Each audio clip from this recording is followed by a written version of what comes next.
Bismillahirrahmanirrahim. Assalamualaikum warahmatullahi wabarakatuh. Alhamdulillahirabbil alamin. Wa bihi nasta'inu ala umuri dunya waddin. Wassalatu wassalamu ala asyrafil anbiya'i wal mursalin Sayyidina wa maulana Muhammadin wa ala alihi wa ashabihi ajma'in. Subhanaka la ilma lana illa ma 'allamtana innaka antal alimul hakim. Rabbi shrah li sadri wa yassir li amri wahlul 'uqdatam min lisani yafqahu qawli. Rabbana zidna ilman nafi'an. Rabbana zidna ilman nafi'an. Rabbana zidna ilman nafi'an. Amma ba'd. Al-Mukarramun, para peserta kajian kitab Ibanatul Ahkam Syarahul Maram yang dimuliakan oleh Allah Subhanahu wa taala. Segala puji bagi Allah Subhanahu wa taala. Salawat dan salam semoga tercurahkan kepada baginda Rasulullah sallallahu alaihi wasallam, para keluarganya dan sahabatnya, serta semua pengikutnya hingga akhir zaman. Untuk menghemat waktu, kita langsung saja masuk ke kajian. Malam ini kita akan membaca hadis kedua ya dari kitab Bulughul Maram yang disyarahkan dengan syarah Ibanatul Ahkam. Mari kita baca bersama-sama. Bismillahirrahmanirrahim. An Abi Sa'id Al-Khudri radhiyallahu anhu qala qala Rasulullah sallallahu alaihi wasallam innal ma'a tahur la yunajjisu syai'un. Akhrajahu salasa wa sahih Ahmad radhiyallahu anhu. Artinya dari sahabat Abi Sa'id Al-Khudri radhiyallahu anhu, beliau berkata, Rasulullah bersabda, innal ma'a tahur, sesungguhnya air itu suci dan mensucikan. Tahur yakni tahir mutahhir. Sesungguhnya air itu suci dan mensucikan. La yunajjisu syai'un, tidak bisa dinajiskan oleh suatu apapun. Hadis ini harus kita pahami ya dari sebab urutnya dan dari syarah-syarahnya. Kalau tidak, kita bisa salah paham. Karena secara harfiah disebutkan air itu suci dan mensucikan ya, tidak bisa dinajiskan oleh suatu apapun. Kalau ini diterima gitu saja, tentu bisa terjadi kesalahpahaman ya. Sebab urut hadis ini adalah di zaman jahiliyah ada sumur Qidu'an. Sumur ini temannya rendah, sekitarnya biasa dijadikan TPS, tempat pembuangan sampah oleh orang-orang Arab jahiliyah. Ada kain yang biasa dipakai bersihkan perempuan sedang haid, dibuang di situ. Ada daging anjing, buang di situ. Pokoknya yang najis dibuang di situ. Sekarang softtek dibuang di situ. Dulu belum ada softtek ya, jadi kain. Temannya rendah, kalau banjir maka sampah-sampah masuk ke sumur. Tapi sumurnya itu besar, airnya banyak, ya, airnya banyak. Karena besar, banyak airnya, maka tidak bisa berubah sekalipun kena najis yang banyak tadi. Jadi kalau banjir ya, itu sampah dibawa oleh banjir masuk ke sumur karena sumurnya rendah. Nah, sahabat bertanya, "Hal kunna natadhu min bi'ri bid'a ya Rasulullah?" Bolehkah kami wudu dengan air sumur bid'a? Rasul menjawab, "Inna ma'atahu." Sesungguhnya air itu suci dan mensucikan. Air apa itu? Air sumur bid'a. Maksudnya air sumur bid'a yang banyak tadi ya, yang kalau kena najis tidak berubah ya, itu suci dan mensucikan. Nah, itu maksudnya. Dari sini tentu bisa kita kiaskan, kita analogikan. Air apa saja kalau banyak kena najis dan tidak berubah salah satu sifatnya, mungkin baunya, mungkin warnanya, mungkin rasanya, salah satu saja, maka air itu ya dihukumi thahir mutahhir, sebagai air mutlak yang bisa berfungsi untuk mensucikan najis, izalatun najasa, dan bisa raf'ul hadas al-asghar wal akbar, untuk wudu dan untuk mandi. Nah, itu maksudnya. Jadi kalau kita lihat dari sebab urut hadis, maka harus dipahami bahwa itu air banyak yang tidak berubah kalau terkena najis, maka hukumnya menjadi tahur, yakni thahir mutahhir, suci dan mensucikan.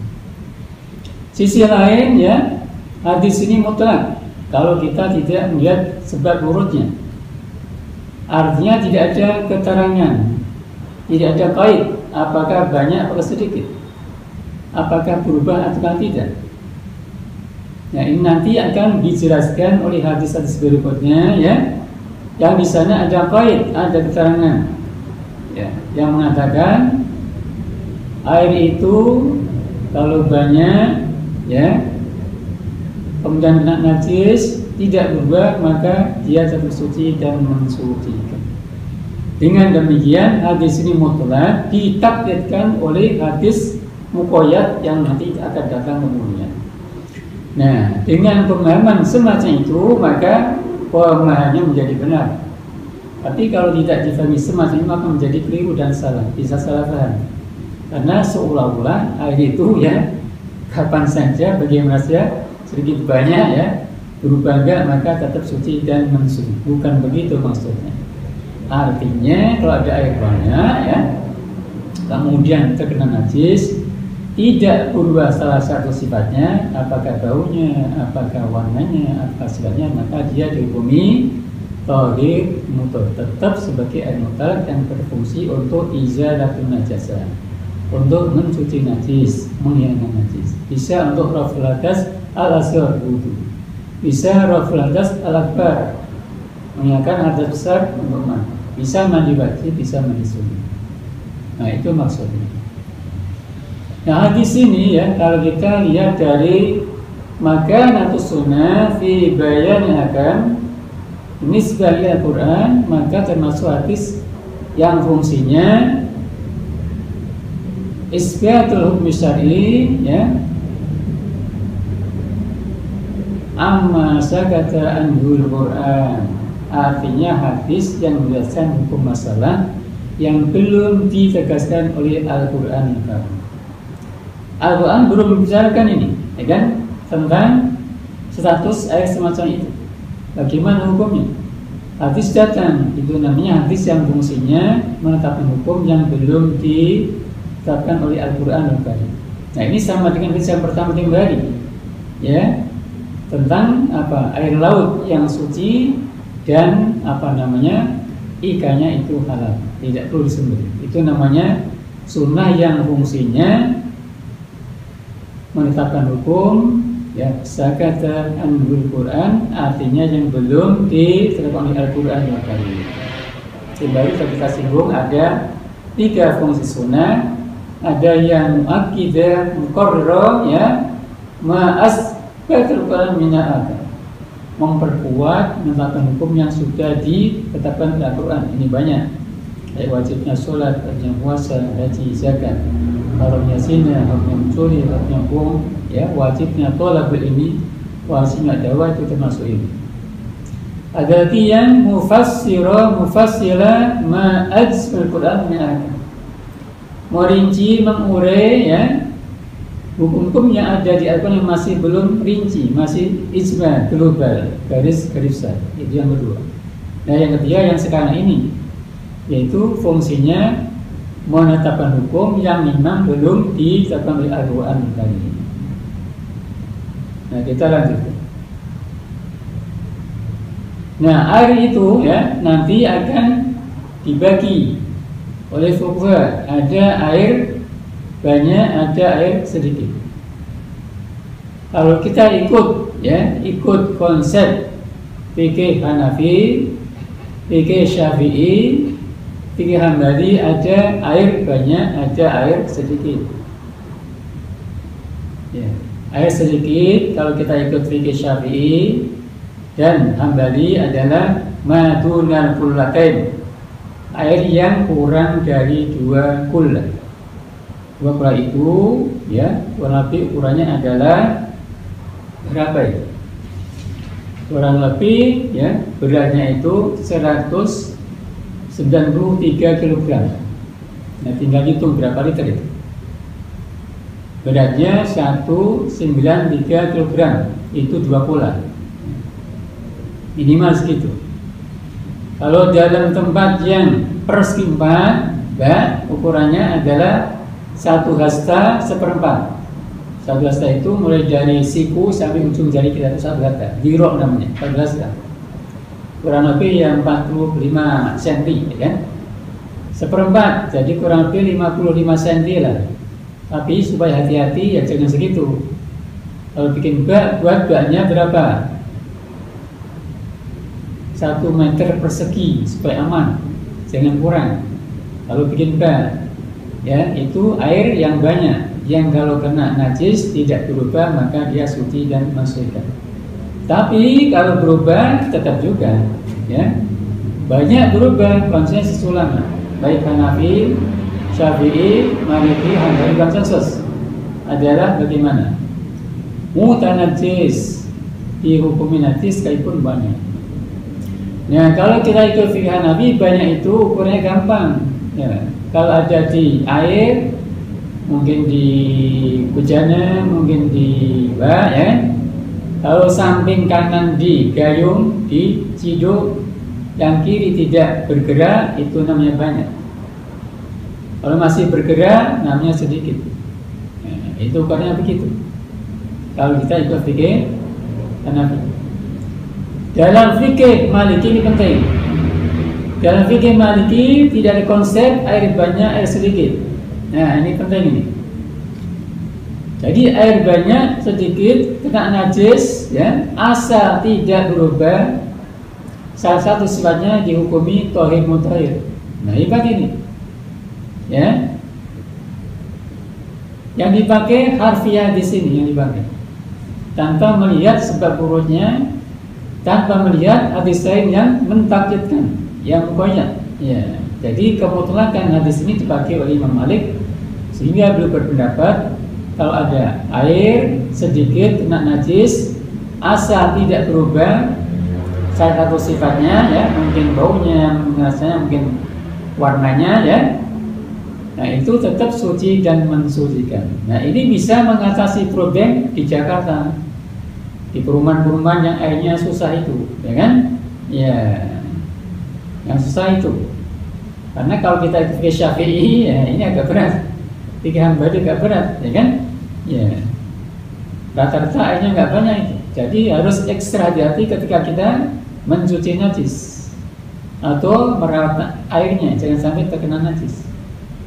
Jadi kalau banyak dia mana? Konsensus. Kalau banyak airnya, ya, terkena najis, tidak berubah salah sesuatu, konsensus, ia tetap mutlak. Tapi sekalipun banyak, kalau berubah salah satu sifatnya, mungkin warnanya kelihatan, mungkin baunya bisa cium, mungkin rasanya diperkirakan jika dicicipi, ya, karena najis, ya, maka bagaimana? sekalipun banyak dia dihukumi mutanajis, konsensus. Kalau nggak berubah konsensus, tetap mutlak, saling mutlak. Kembali lagi kita ulangi, kalau Malik bagaimana? Malik tidak mengenal konsep air banyak, air sedikit. Pokoknya ada air kena najis, lihat saja. Berubah enggak? Kalau enggak berubah, banyak dikit tetap tahir mutahhir. Kalau berubah, banyak dikit tetap najis. Berarti dalam hal air banyak, Malik sama dengan jumhur, sama dengan Hanafi, sama dengan Syafi'i, sama dengan Hambali. Tapi ketika air sedikit, Imam Malik berbeda pendapat sama jumhur. Nah ini bisa jadi jalan keluar ini untuk orang-orang yang rumahnya mungkin agak sulit air ya, terutama di komplek-komplek yang apa itu, yang padat, kemudian airnya susah, atau pakai pang misalnya, ya kan?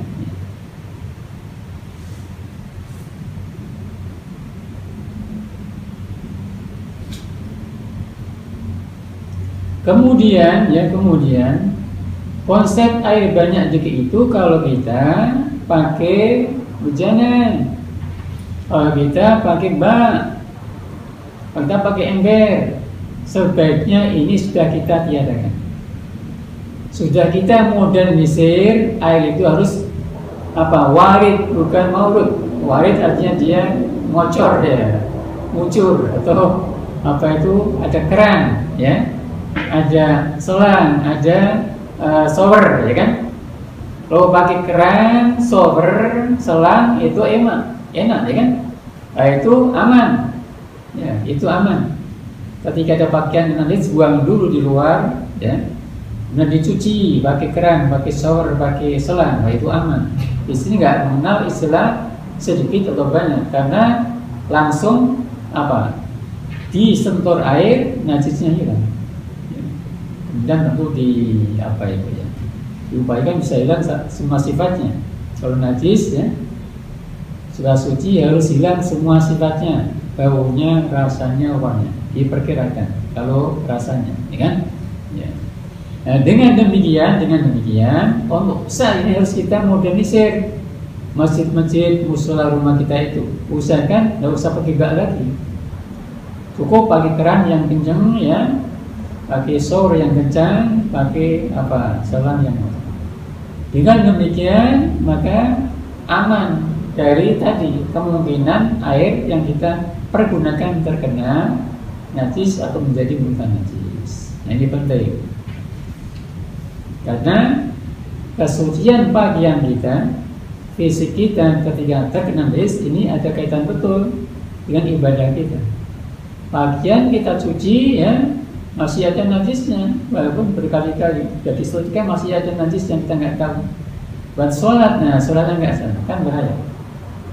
Nah untuk itu maka masalah thaharah ini selalu dikaji di bab pertama dalam semua kajian fikih Islam dari berbagai mazhab. Nah hadis Bulughul Maram ini mengikuti sistematika fikih juga, diawali dari kajian masalah thaharah, masalah air. Nah ini hebatnya apa? Kitab Bulughul Maram.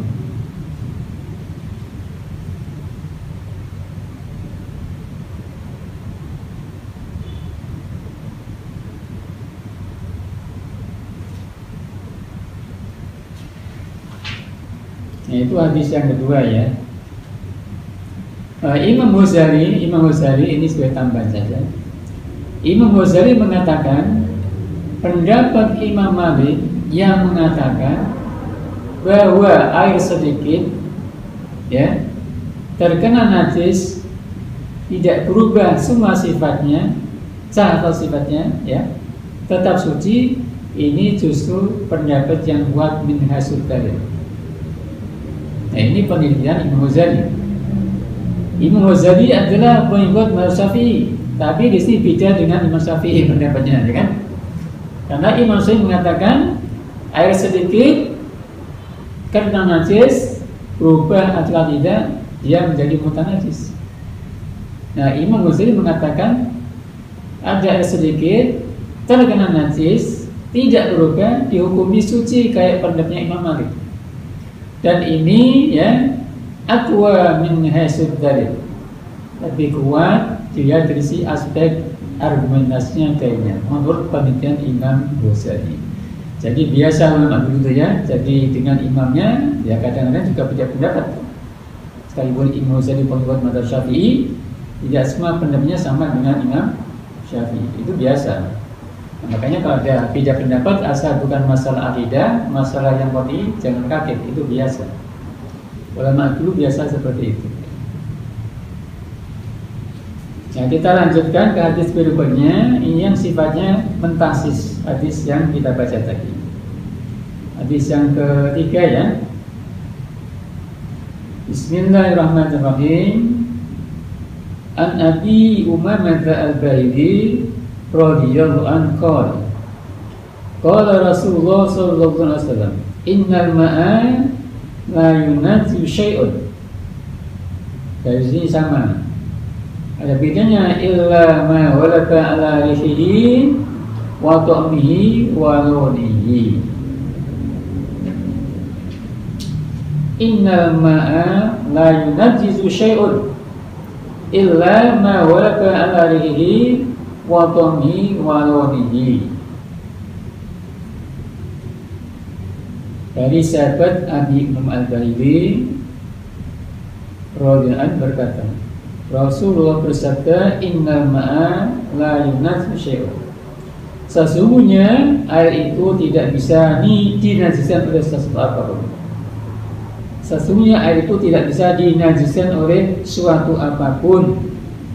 Ini juga mutlak, tidak disebutkan banyak dikitnya. Dan nanti dikasih oleh hadis lain yang mengatakan kullatan illa ma walaba alai, kecuali ya sesuatu itu mengalahkan baunya, artinya baunya berubah. Watomi atau, ini waw biman aw ya, tolong dicatat di situ. Watomi atau ya rasanya, walonihi atau warnanya. Di salah satu saja, tidak tiga-tiganya. Jadi air itu suci dan mensucikan, tidak bisa dinajiskan oleh suatu apapun kecuali ya berubah baunya atau rasanya atau warnanya. Artinya kalau ada air banyak ya terkena najis. Nah, tentang banyak ini dari mana kita ngambil? Ya, hadisnya nggak ada. Di sini mutlak hadisnya. Dan tidak disebutkan sedikit atau banyak. Ini kita pahami dari hadis berikutnya nanti yang mukhasis. Yang apa? Yang muqayyad. Yang muqayyad kepada hadis ini. Ini mutlak, di sini muqayyad, maka dipakai yang muqayyad. Air banyak terkena najis tapi tidak berubah apa nama? Salah satu sifatnya yaitu imma baunya, imma rasanya, imma warna, maka dia la yunajjisu, dia tetap dalam kondisi suci dan mensucikan. Berarti kalau berubah gimana? Sekalipun banyak, kalau berubah salah satu sifatnya, sekalipun banyak, kalau berubah salah satu sifatnya, imma baunya, imma rasanya, imma warnanya. Kalau bau bisa dicium, kalau warna bisa dilihat, kalau rasa diperkirakan, jangan dicicipi ya. Maka bagaimana? Kalau berubah tentu dihukumi mutanajjis, sehingga nggak bisa dipakai untuk izalatun najasati, nggak bisa dipakai untuk wudu, untuk mandi, baik mandi wajib atau mandi sunnah. Untuk apa? Untuk nyiram bunga, ya kan? Untuk nyiram bunga masih bisa dipakai, ya kan? Kecuali di darurat, ya. Tapi kan darurat ini kan perlu apa? Perlu teknologi, ya. Dan tidak mudah, tidak murah, ya. Mahal. Sekarang ada air banyak nih, sudah terkena najis. Mungkin bukan saja 2 kolam, bisa 1 danau, ya kan? 1 sungai, bengawan, banyak banget. najis karena banyak pakai, tidak ulang sehingga najisnya hilang semuanya. Jadi itu namanya lewat apa? Lewat proses istihalah, berubah sifatnya, berubah zatnya dari yang mutanajis menjadi apa? Mutlak, suci, mensucikan, maka dihukumi suci dan mensucikan. Contohnya itu air pam itu. Pam itu airnya diambil dari air Ciliwung, air Cisadane yang warna hitam pekat, ya, campur bangkai, campur sampah, campur kotoran manusia, campur macam-macam, itu sudah mutanajis. Tapi diproses, ya, lihat beberapa saringan yang banyak, membran yang kecil, ya, akhirnya menjadi jernih, sehingga hilang baunya, rasanya, warnanya menjadi kembali ke mutlak. Itu dihukumi suci dan mensucikan. Cuma yang bagus harus hati-hati, dicek, jangan untuk minum. Kenapa? Apalagi masih ada kuman, masih ada bakteri, dikhawatirkan nanti apa? Diminum, apalagi kalau langsung tidak direbus dulu, ini bisa membahayakan kesehatan. Jadi suci itu untuk dibuat tadi, mencuci pakaian, untuk wudhu, untuk mandi. Tapi untuk minum jangan. Kenapa? Biasanya bakterinya, kumannya masih terbawa itu, biar bisa disaring dengan membran yang kecil itu, saringannya. Ya. Nah, dengan demikian sebaiknya jangan diminum, kecuali direbus dulu yang sangat panas, ya, sekian derajat Celcius, ya kan, supaya mati kuman-kumannya. Makanya mesti siap apa? Aqua galon, ya kan, atau air aqua kan, ya kan, ya, air mineral kita siapkan. Tapi kebetulan rumahnya pakai air dari pam tadi misalnya kan. Nah, itu namanya istihalah. Artinya air yang sudah mutanajis bisa diproses dengan teknologi, ya kan, artinya menjadi apa? Air yang suci dan mensucikan. Itu bisa lewat teknologi modern, bisa lewat teknologi sederhana, bahkan bisa lewat doa atau karomah. Ada cerita begini, ada seorang wali yang musafir, ya, dengan santri-santrinya. Ketika mau sholat, ya, dia cari air, ya, nggak ketemu air comberan bekas mandi kerbau, ya, di pinggir sawah, nggak ada yang lain. Ya wali, lalu doanya mustajab. Akhirnya berdoa kepada Allah, minta semoga air itu bisa diubah menjadi air yang thahir mutlak. Ya, lewat doanya akhirnya air comberan bekas mandi kerbau yang sudah masya Allah itu kan warnanya, ya, itu berubah, ya, langsung menjadi air thahir dan mutlak. Itu namanya istihalah lewat doa, lewat ma'unah, lewat karomah, bisa terjadi. Jadi kalau peserta ini ada yang soleh, ya, solihah, doanya mustajab, bisa seperti itu. Bahkan bisa, ya, bisa mengubah apa? Mengubah kotoran menjadi kue. Nah, ada juga cerita itu, ya kan? Jadi seorang kiai dia pergi dengan apa? Santrinya tengah perjalanan kehabisan duit, ya, akhirnya dia bagaimana? Ya, dari warung nggak ada warung, ada juga nggak bisa jajan, nggak punya duit, ya kan? Akhirnya gimana? Akhirnya, ya, banyak kotoran, ya, di kanan kirinya itu kotoran kambing, kotoran sapi, kotoran kerbau, ya, diduain, akhirnya menjadi roti, jadi kue. Nah, itu namanya dari yang najis, yang haram bisa istihalah berubah menjadi sesuatu yang halal, yang suci. Nah, itu lewat doa. Bisa juga seperti itu. Artinya istihalah itu bisa lewat apa? Teknologi direkayasa, juga bisa lewat doa, bisa lewat ma'unah, bisa lewat karomah. Nah, kembali ke hadis ini, ya. Di hadis ini tidak dipakai oleh Imam Malik ini, ya, nggak dipakai. Yang dipakai hadis pertama tadi, ya. Makanya beliau berkata, berpendapat ada air sedikit najis tidak berubah, ya udah pokoknya suci dan mensucikan, beres. Kenapa tidak dipakai? Karena hadis ini, ya, dari segi matanya sahih, tapi dari segi rawinya ini diperselisihkan. Ada yang mengatakan ada rawi yang menyebabkan hadis ini tidak sahih, menjadi dhaif. Ya. Makanya tadi Imam Malik tidak menggunakannya sebagai hujjah, sebagai dalil. Ya. Yang dipakai hadis yang pertama tadi yang sahih tadi. Nah, itulah argumentasinya. Tapi kebanyakan ulama, ya, Hanafi, Syafi'i, Hambali menggunakan hadis ini. Untuk apa? Untuk mentakkid hadis yang kedua tadi. Nah, ini rawinya Imam Ibnu Majah, dan menurut Ibnu Majah dia hadis dhaif. Kenapa? Karena ada rawi yang menyebabkan, ya, matanya ini dinilai dhaif. Jadi dhaif min haitsu sanad ini bukan haitsu matni, ya. Tapi karena rawinya ada yang yang menyebabkan dhaif, akhirnya ya matanya ikut terbawa-bawa, ya. Iya.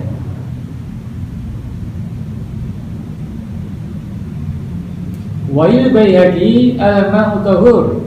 Ini sama, cuma redaksinya beda sedikit. Kalau kita ikut riwayat Imam Baihaqi disebutkan al-ma'u tahur illa in taghayyara rihuhu aw ta'mu aw lanu bi najasatin tahdusu fihi. Jadi kalau kita ikut riwayat Imam Baihaqi, maka redaksinya seperti ini. Al-ma'u tahur, air itu suci dan mensucikan. Illa in taghayyara rihuhu, kecuali apabila berubah baunya. Aw ta'mu dipakai aw, kan? Atau rasanya, di sana pakai waw, makanya wawnya bukan aw. Aulanu atau warnanya. Di najasatin, sebab najis tahdu sufi yang mengenainya akan jatuh ke dalam air tadi. Ini maknanya sama lah. Artinya kalau ada air, ya, banyak, kemudian terkena najis, ya, tapi nggak berubah salah satu sifatnya, maka tetap dihukumi thahir, mutahhir atau sebagai air mutahhir. Tapi kalau berubah salah satu saja, maka dihukumi mutanajjis.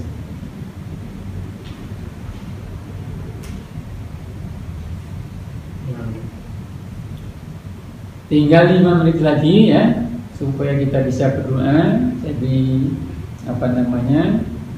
kita akhiri, ya. Semoga yang singkat ini ada manfaatnya dan menjadi penyebab kita berhatinya oleh Allah SWT menjadi hamba-hambanya yang mencintai ilmu, hubbul ilmi, hubbul amal, dan hubbul jihad, insyaallah. Kita tutup dengan doa Al-Fatihah. A'udzu billahi minasyaitonir rajim. Bismillahirrahmanirrahim. Alhamdulillahirabbil alamin. Arrahmanir rahim. Maliki yaumiddin. Iyyaka na'budu wa iyyaka nasta'in. Ihdinas siratal mustaqim. Siratal ladzina an'amta 'alaihim ghairil maghdubi 'alaihim waladdallin. Waghfir lana wa liwalidayna wa li jami'il muslimina wal muslimati. Bismillahirrahmanirrahim. Allahumma ya Allah bihaqi ma qara'na min suratil Fatiha asy-Syafiyah. Inna nas'aluka min huzaili fadlika an tarzuqna wa ahlana wa awladana wa dhurriyyatina wa talamilana wa tullabana wa jam'iyyatana wal muslimin wal muslimat as-salah wal falah wal najah was sa'adah wal ma'unah wal rahmah wal barakah fi kulli umurina wa umurihim, khasatan umur ma fi nuri sirra bi rahmatika ya arhamar rahimin. Allahumma inna nas'aluka husnal khatimah fil umuri kulliha wa na'udzu bika min su'il khatimah fil umuri kulliha. Rabbana taqabbal minna innaka antas samiul alim wa tub 'alaina ya maulana innaka antat tawwabur rahim. Rabbana atina fid dunya hasanah wa fil akhirati hasanah wa qina adzabannar. Subhana rabbika rabbil izzati amma yasifun wa salamun alal mursalin walhamdulillahi rabbil alamin. Sekian, terima kasih, mohon maaf. Wassalamualaikum warahmatullahi wabarakatuh.